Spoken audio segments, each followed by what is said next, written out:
আসসালামু আলাইকুম সবাইকে। আপনারা সবাই কেমন আছেন? আমি তো আল্লাহর রহমতে ভালো আছি। আজকে আপনাদের সাথে আমি পারফেক্টভাবে কিভাবে ফ্রেঞ্চ ফ্রাই বানাতে হয় সেটা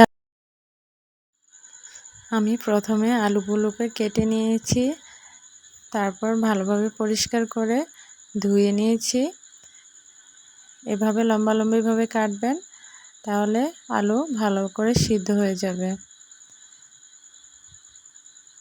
বেশি মোটাও ভাবেও নেবেন না, বেশি চিকন করেও কাটবেন না। এভাবে কাটলে পারফেক্ট হবে। আলুর সাথে আমি কিছুটা লবণ মেখে নিচ্ছি। ভালোভাবে লবণটাকে মেখে নিতে হবে আলুর গায়ে যাতে ভালো করে লাগে। তারপর আলুর থেকে লবণের পানিটা বের হবে। লবণের পানিটা একটা জালির সাহায্যে ফেলে দিতে হবে। এই তো আমি ফেলে দিলাম লবণের পানিটা। তারপর আমার আলুগুলো একটা শুকনো বাটিতে নিয়ে নেব।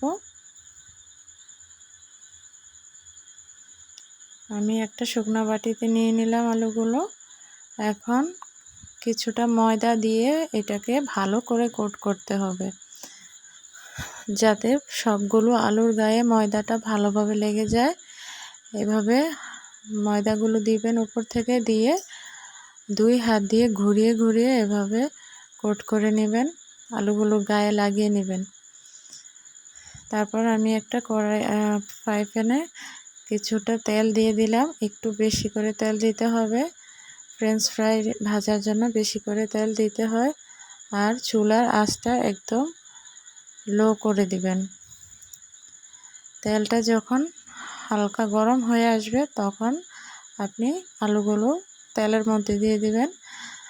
তারপর আস্তে আস্তে হবে, বেশি চুলার আঁচ বেশি জোরে দিলে আপনার আলুগুলো পুড়ে যাবে, কিন্তু সিদ্ধ হবে না। আর যদি লো আঁচে দেন তাহলে আপনার আলুগুলো পারফেক্টভাবে সিদ্ধ হবে এবং খেতে ভালো লাগবে, ক্রিস্পি হবে। এই তো আমার ফ্রেঞ্চ ফ্রাই এক পাশ হয়ে গেল। এখন আমি উল্টিয়ে পাল্টিয়ে দিলাম। এই তো আমার ফ্রেঞ্চ ফ্রাই এখন হয়ে গেল। এখন আমি এটাকে উঠিয়ে নিব। তারপর এটাকে সস দিয়ে খাবো। আপনারা সস দিয়ে খাবেন, তাহলে ফ্রেঞ্চ ফ্রাইয়ের টেস্ট আরও দ্বিগুণ বেড়ে যায়। এই তো এরকম একটা নাস্তা বিকেলের জন্য হলে খারাপ হয় না। বাচ্চারা এই নাস্তাটা অনেক পছন্দ করে। আপনারা চাইলে আপনাদের বাচ্চাদের জন্য এরকমভাবে ফ্রেঞ্চ ফ্রাই করে দিতে পারবেন। একদম পারফেক্ট ইজি ওয়েতে একটা ফ্রেঞ্চ ফ্রাই রেসিপি।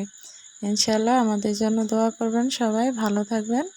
আর আমার রেসিপিটি ভালো লাগলে আমার চ্যানেলে লাইক দিবেন, কমেন্টস করবেন। আল্লাহ হাফিজ।